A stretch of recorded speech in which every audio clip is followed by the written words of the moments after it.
Hello, my beautiful people. Today we have Benjamin. He's mostly known as Perez advisor. He's from the Bay Area. Most people know him through social media with his interesting and funny videos that has reached many people in our community. His main goal is to advocate for the Latino community and mental health. And sin más ni más, les presento Perez, the advisor. Hey, how are you? Good, good. How are you? Fine, thank you. It's really nice to have you here. So introduce yourself and tell people who you are and what do you do. Yes, my name is Benjamin. My pronouns are he, his, him, él. I'm born and raised in California, in Salinas, California, the 831. My family are Mexican. They immigrated from Mexico in the mid 80s. I do have an Instagram page, which is how we connected. I have an Instagram page that's called Perez the Advisor. And this page is basically a reflection of my passions, experiences, and thoughts. At the same time, I work in higher education. I work with students out of high school with an organization that supports students from their charter schools, that they come out of the charter schools from this organization. And basically it's like BIPOC students for the most part, and helping them with their passions, or their goals, no, their personal, academic, or goals que tengan. So I would say that's a little bit of me in a nutshell, no? Like, what can I tell you in a minute? What's your experience with the education system? My Do you experience like it? my experience in an education system as a student, Mhm. it was, I would say, a roller coaster. You know, there was some good times and there was some tough times. There Mhm. was times where I was enjoying and there was times where I was scared, you know. So there were spaces where I felt excluded and there were spaces when I felt like I had a voice. So I would say it's a little bit of everything, no? Un poquito de todo on that sense. And as a professional in the field, um, I see some of those things still happening. And I think I'm trying to be this person. I'm sure there's a lot of other professionals too in the field, trying to make those changes, no, those systemic changes to support students, especially Latinx students, and Yeah. feeling like they belong, you know, and they have capacity. And now, and more than ever now, also mental health, no, taking care of the person and the student, and not just like fulfill an agenda of as an institution and stuff. Yeah, or as a number, I believe. Sometimes, right? Hmm. Yeah. So tell us a fun fact about yourself.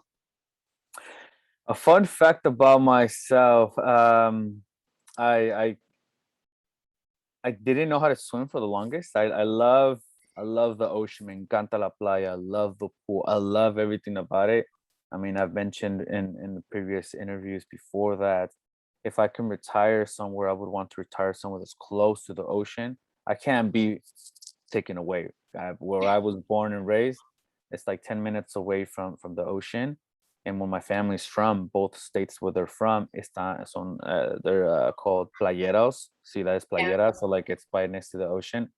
But I didn't know how to swim. I would say I know 75%. I know what to do, but the feeling that the fear that I still might have at times, or the fear that I need to remove, is cuando no puedes pisar, you know, you can't touch the floor. I'm like, oh my God, like, ¿qué hago ahora? But I just need to stay calm, no? So it's, I would say that's the fun fact about me. Let me Um, tell you, I don't know how to swim neither, so don't feel bad. yeah, it's just my parents never put me in those classes, no, or you know, I guess I was always scared in a sense. Some people are like, yeah, just throw yourself and you'll learn. I'm like, well, maybe not. What I was thinking for myself is to just have the gear so I'm able to breathe and just throw myself as well. So I'm not scared. I haven't done it yet because I'm scared. Yeah, And it's also like that fear of like getting water in your nose, so it's important to losing that fear, having a life jacket, right, and jumping in the deep, and then Mhm. hopefully that helps. I'm not a lifeguard, but I know that those things have helped me a little bit in feeling Mhm. comfortable in like jumping in and like swimming away from the deep and just going to where I can step. But yeah, I would say that I will learn 100%, how to not to be a lifeguard, but at least to be able to say that I can be around in the pool at least. So tell us, how do you find motivation to do the things that you do? I mean, that's a great question. Motivation, sometimes I do lose motivation, right?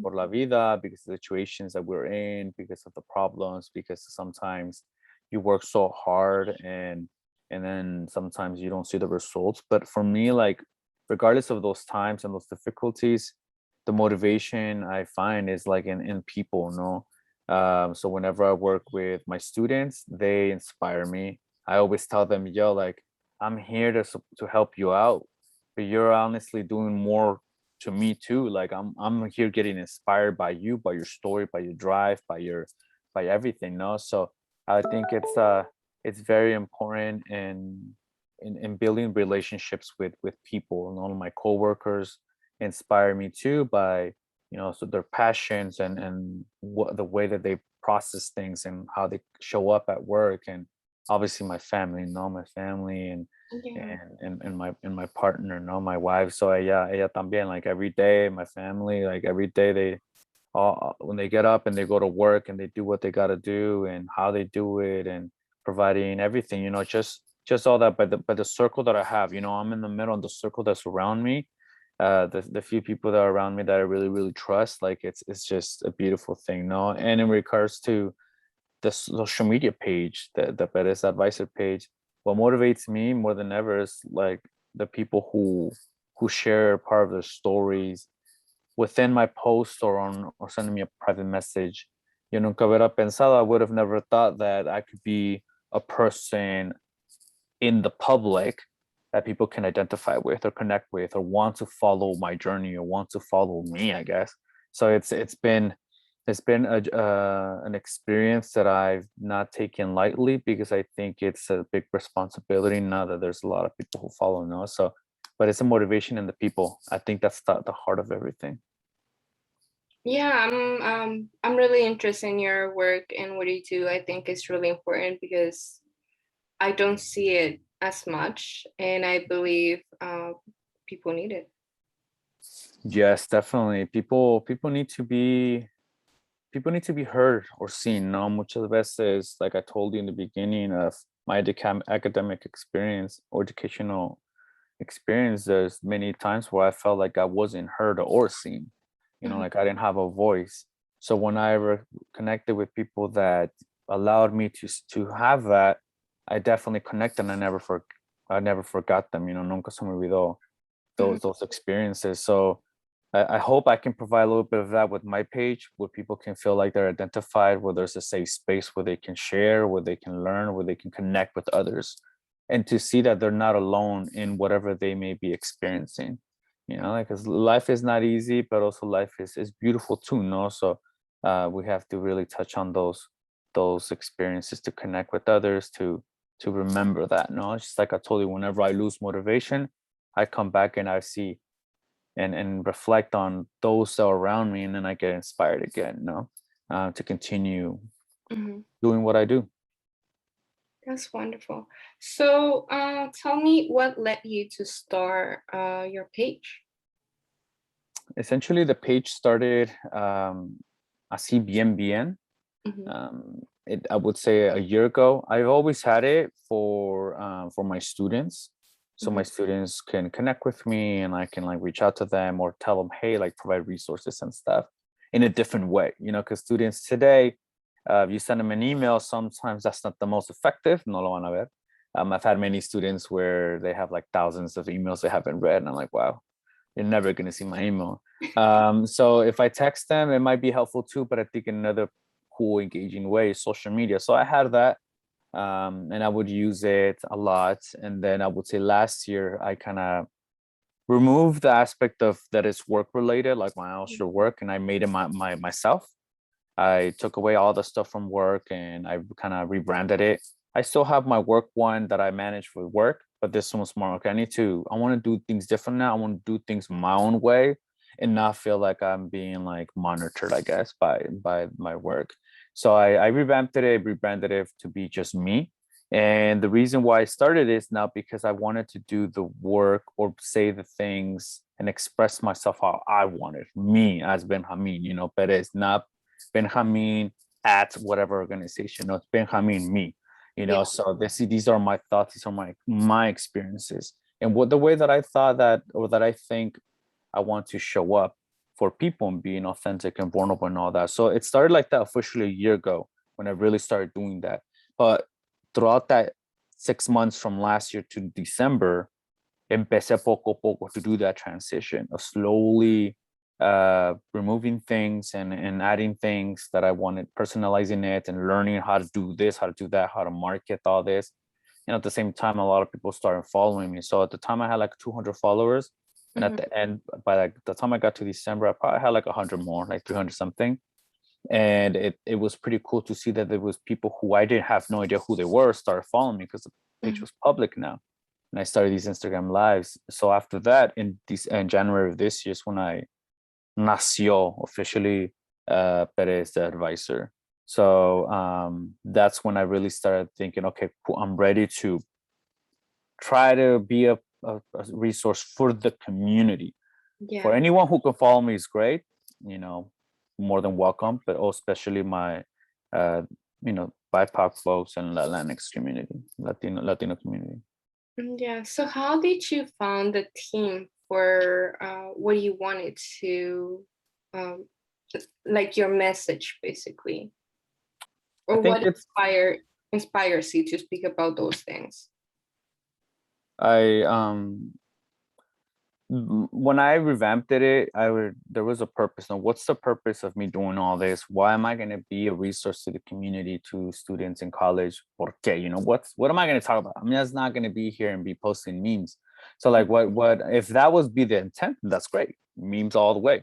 But I'm like, that's not what I want to do. Like, I want to do something different. I want to do something professional, keep it cool, keep it real, add some personality, todo, pero como, how, what, right? So I started really reflecting on like, okay, cool. My Instagram lives are called Find Your Purpose. I'm trying to help people connect with people to find essentially the purpose, right? You don't have to go to college to find a purpose in life. Like, what is your purpose? So, or you can go to college. So like that was the Instagram lives. They were already established. And the reason I had that's because I also was trying to figure out my own purpose. But then, okay, that's just the Instagram lives. What about the page? Like, I'm also have a podcast called Latinx Greek Live about the college experience, about the Latinx college experience of folks who join fraternities and sororities and the beautiful stories behind all that. So that's just the podcast. I'm like, but that's like two different things. It could be the same thing. It cannot be the same thing. So I think the focus of all this was in the beginning to empower the college student and the Latinx community. That was like the first thing in the beginning of the year. And then I slowly started moving, and I had Greek life on there. And as I started moving throughout the months, I started seeing that learning more about my own experiences, connecting with people and they're sharing their experiences. And then also obviously my job, I'm learning things, I'm connecting with my students and seeing what's happening today. What's happening today? What's the new conversations today in higher education? And reflecting into my own experiences as a first generation college student, professional y todo eso. Like, okay, yes, there's a lot of relatable things. These things that are being talked about today, I experienced those things back in the day. Mental health, right? Homesickness, all this stuff, everything relates to mental health. Like, I've experienced all that. And then also like going deeper, like, oh, why does Latinx male students or Latinx female students, certain amount of them like graduate more than others?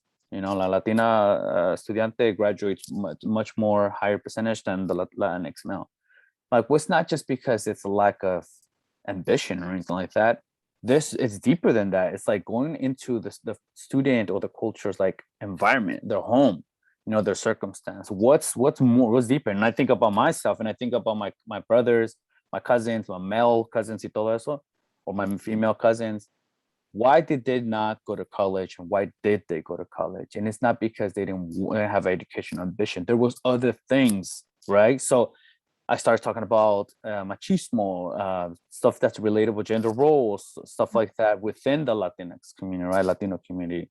So como te digo, it's like as I'm progressing and I'm this journey in this page, on this page, I am learning more and connecting more dots and how all these things are very intersectional and relatable. So I'm trying to slowly bring those things and sharing those experiences of my own experiences to be real and be authentic and vulnerable at the same time. So like I said, the focus in the beginning of the year has been much more developed and detailed and much more layers as we got to today in September, 9 months later. And I'm excited about it because it keeps it fresh. You know, it's not like, oh, well, I'm doing the same thing from 2020. No. Yeah. It's real. It's yes, but there's more to it now. Like I'm evolving and the page is evolving. Y todo eso. That's good. I feel the same way. I think it's really important to bring out the things that you believe matter, so people become educated on those subjects. I feel like my page has evolved a lot as well, and I'm really happy for that. Yeah. Yeah. So tell me why it's really important to acknowledge men's emotions and mental health. I think it's super crucial. You know, like I mentioned, I referenced this a little bit, like growing up, like if I ever was experiencing anything related to mental health, I had no idea I was experiencing whatever that may be. As I look back today, I'm sure I was depressed. I'm sure I was homesick for sure. I was stressed. I was anxious at times, all those things. Like I connect to certain pieces of my life and it was true, but I had no idea, right? One time a person told me like, oh, you're traumatized, you need to go to therapy. And I got so pissed off, right? Like, what the heck? Like, no, there's nothing wrong with me. Yeah. So that's the mentality, right? Like, oh, like that I felt that there was something, and I can see it in our culture too, in the Latinx culture. Therapy means that there's something wrong with you, and that's not necessarily true, right? So, and in regards to mental health and feelings or emotions, you know, when like I mentioned a little bit of the machismo thing, no, it's like if growing up, if I was told not to cry, right? I was told that's the thing the girls do.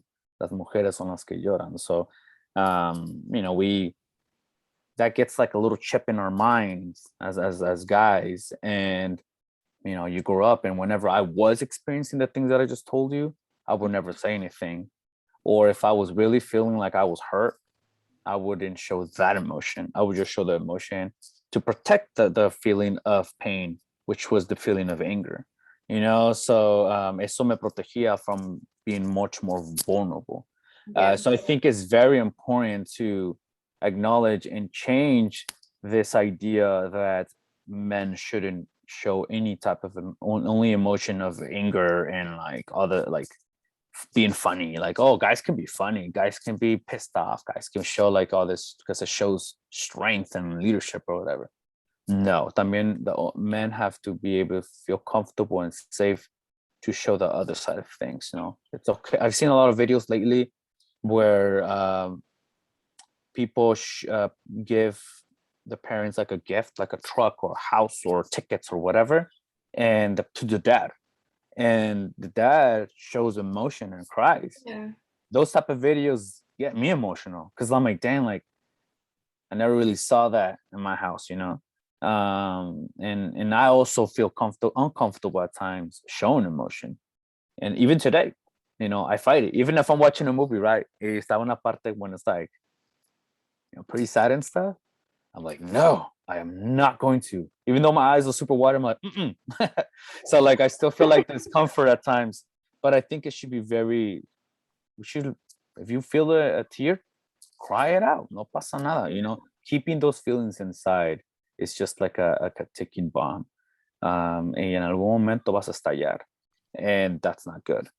So that's why it's very important to change those things and to allow men to show emotion, to allow people in general to have, especially in the Latinx community, to feel comfortable in saying that they're not doing well, that they're feeling a certain ways, to get the support, mental health support. I'm not an expert in the field, but Mhm. I'm an advocate for it. I think uh, whether you want to go to therapy, whether if you're need to just talk to someone you trust, if you want to go for a walk, whatever helps you take care of you, eso es lo más importante. Exactly.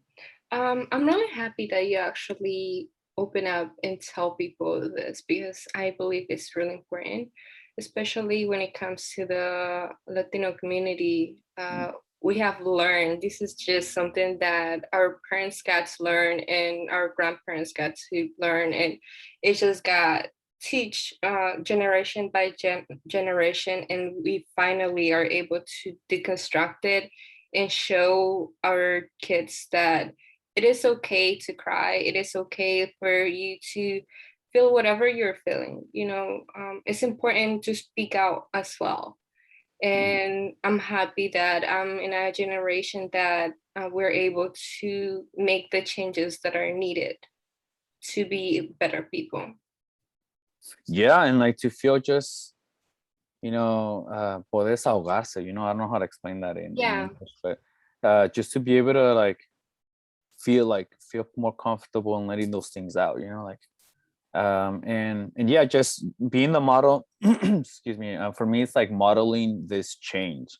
I'm trying to model that so other people in my family can see it, and at the same time within my page for people to see it too. So it's good, this is what he's doing, that's cool, and maybe that somehow influences them to maybe consider it, for themselves. yeah. um I'm not a perfect person, I'm never gonna be, but I think just being vulnerable and sharing my experiences, hopefully that connects with people. Exactly. Actually, last year was the first time that I decided to have a therapist. And whenever I see someone that might need help or talk to somebody, I always suggest them to go to a therapist because it helped me so much. And we are so afraid to go to a therapist that it's not fair for you to just not do it because you're afraid. So I just would like to say that again here for whomever is listening right now. If you need help, feel free to ask for help. It's nothing bad with that.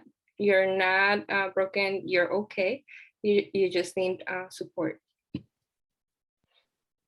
Yes, and more than ever now, we are seeing more Latinos, Latinas, Latinx folks becoming therapists, or within the field, which Mhm. I think is super huge.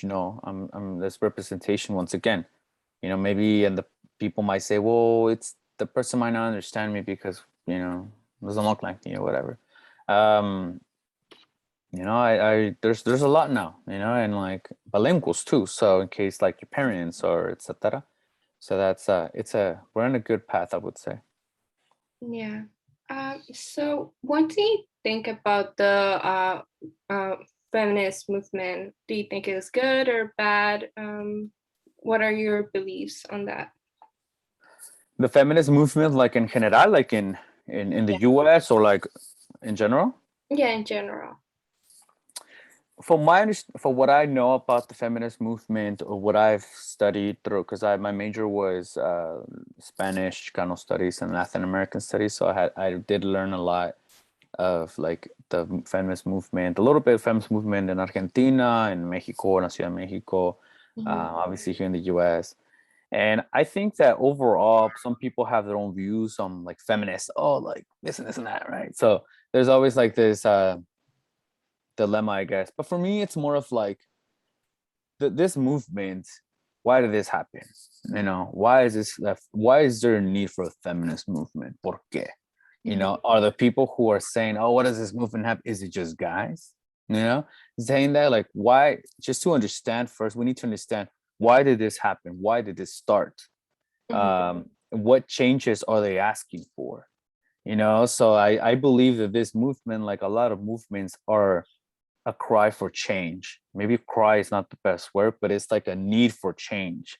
You know, we look at the civil rights movement, no, we look at the walkouts on the Chicano protests, we look at all these things. What are they, why do they occur? It's not just because, oh, we're rebels. No, it's because there's change that needs to be made. You Mhm. know, like when we saw May 1st with the immigration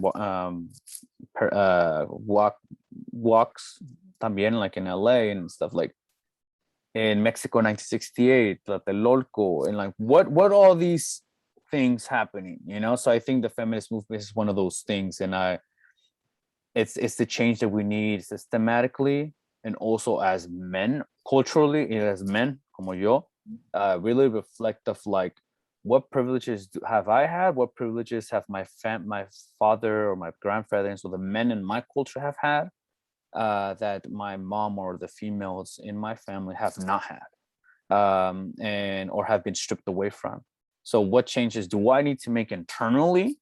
Because we Mhm. need to also be making those changes ourselves. Because if we change a policy or whatever, but if I'm still thinking the way that I patriarchy way or machismo or whatever, we're still having like no was like, yes, maybe at work you might have like here and there certain things, but the household, you know, va a ser lo mismo. So it's Yeah. just a need for change.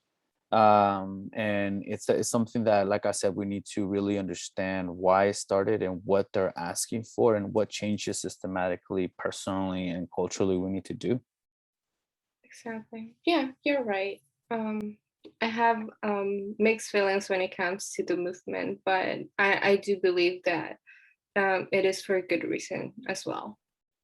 Yeah, obviously there's a lot of things that happen, right? Like I'm not 100% knowledgeable of like everything that has been done or everything that people might be doing. I mean, I've seen certain clips. Yeah, sabes, whenever the media might show certain clips, is Mhm. very skewed, right? So you might see a clip of the movement attacking reporters that are males or whatever. I'm like, oh, okay, cool. It's just like last year, they would show us on the media when the Black Lives Matter movement was doing this and this and that, but they weren't showing when they were getting mistreated or the things that were happening to them, etc. So it's just like, again, we need to do a lot of studying and a lot of learning and unlearning to understand what's the reason behind all this and see it non-biased on an unbiased way, you know, verlo bien and understand it.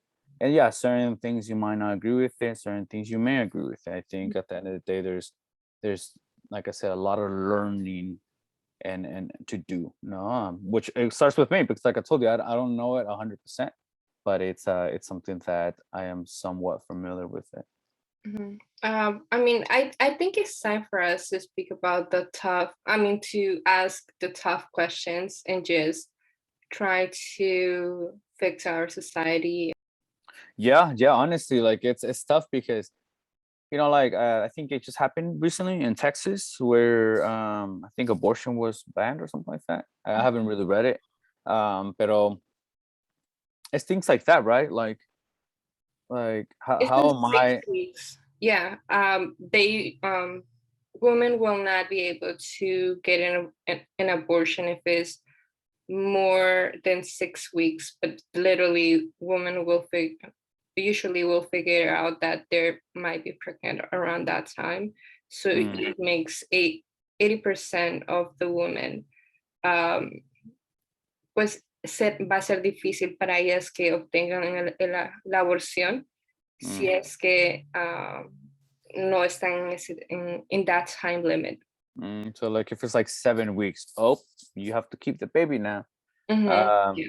it's tough, you know, because like, you know, I see both sides of things, right? But how am I as a guy gonna tell a mujer, right, what they can or cannot do with their Mhm. bodies, right? So it's just like I feel like guys have no say in this. Honestly, like I just it you know, like it's just tough. Like what if it would, people might say, what if it's your baby and the other person wants to just, you know, terminate the situation or whatever, and I'm like, I don't know, you know, like I just it's tough. Like I don't know what to say.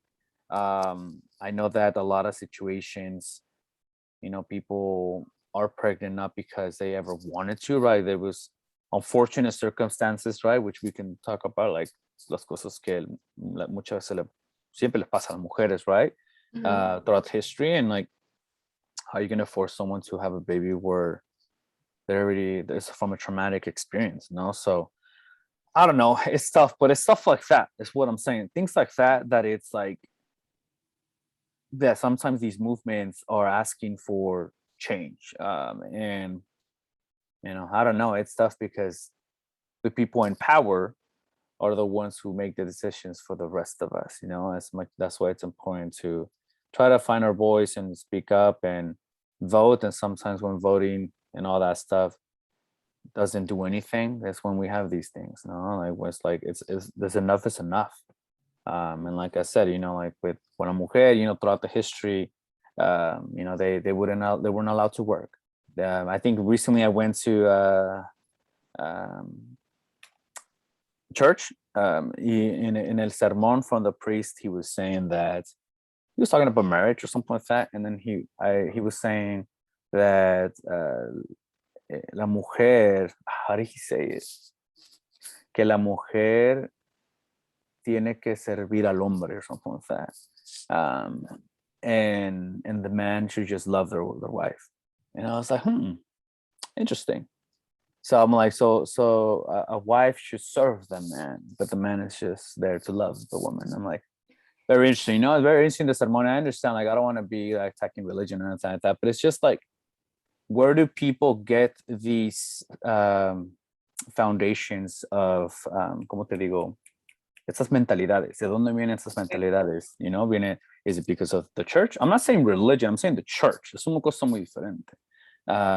Is it church? Is it colonialism? What is it? So is it even further long before colonialism?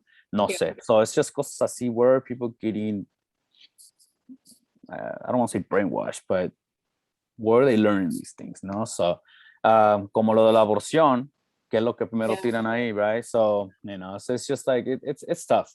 So I would say, like, out of all these things, we need to do a lot of learn our history, learn our history of our culture, of these institutions, of our countries, of our people. And muchas veces what happened in the 1800s or 1700s is probably still happening today, but in a different kind of way. I don't want to get into so historic and all that kind of stuff. It's a passion of mine, but by the way, fun fact.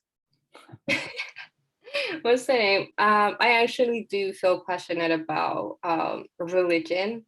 I love just deconstructing and learning about different religions. And when it comes to the Bible per se, I think it's interesting because it has been wrote in a different language, and it has been translated so many times it was wrote so long that I don't think it means basically the same thing. So the way that I see it is like a guide, but not necessarily como tomarlo todo de palabra, pues, o tomar todo necesariamente, porque no creo que necesariamente sea de esa manera. No, sí, definitivamente. Te voy a decir una frase muy coloquial, ¿no? Very colloquial. Cada quien le echa la salsa a sus tacos, right? So even if I'm translating something, was that translator, did he add anything? Did they, I say he, right? Because it was mostly he. Did they modify it? Like, where's the first version? And so no sé, igual, has it been manipulated? Isn't this not? So I don't know. It's just, faith is one thing, right? And like I said, the institution as a church is algo muy diferente. The institution as a church has definitely done so many things in the history of our people, de la gente, versus you having faith, right? So uno puede tener la fe en cosas o en algo, o alguien, pero eso de la institución como iglesia, it's the record's possibly not the best, in the history of humanity. So it's just like, that's why I say is that, so like I said, el sermon from 2 weeks ago when I went, that's what it was. And I was like, ooh, I was looking around, I was looking at A la señora Surrado, I was like, tiene que poner atención. You gotta serve your husband. That's so funny. Okay, so tell me a fun fact that you learned recently. I'm like a fun fact that I learned recently. So my parents querían comprar una new bed and a mattress y todo, and like the whole thing. And it's like a really weird fun fact, but I ordered them like one of those new mattresses que Mhm. son como ¿cómo se llama? Therapeutic. Miracle. The ones that are like nice, not the old school one. Okay. So lo ordené. I think that's what it is. And when I got here to my parents' house, my mom calls me. She's like, "Are you sure? ¿Estás seguro que ordenaste un colchón?" And I'm like, "Why?" "Yeah, I did." She said, "Porque viene en una caja." And I was like, "What?" So then I searched it up, and it's true. Like, it came in a box. You had to take it out, and then a couple hours se infla solo. I was like, "What?" Yeah. So that's a little fun fact that I learned actually. So I was like, wow, I would have never thought this was a thing. But yeah, and they're pretty comfortable. So I do recommend it. I'm sure it's hard to put it back in place. Imagine. No, yeah. You need a bigger box for that. Yeah, that's for sure. So, any last words or any message that you would like to send to people? I mean, I would like to say thank you so much for inviting me for this conversation. It was cool. Like I said before to other people, like whenever I get to do Instagram lives when I'm a guest, I appreciate all the opportunities, but when they're different, poquito diferente, las preguntas son diferentes, and I get to share a little bit different side of me. I think that's what I really like. Because I don't want to sound like a broken record. Oh, he said that last time. So it's thank you so much for this space, and yeah, like if you would like to follow me or check what I do is like on my account of Instagram is Perez Advisor. On TikTok too, if you want to laugh a little bit, you can follow me on Perez Advisor as well. And my podcast, right, Latinx Greek Life, which you can find on any podcast host like Spotify and all that kind of stuff. Wonderful. Well, thank you so much. It was really nice having you here. Muchas gracias, Lucy. Thank you so much. Thank you. Bye.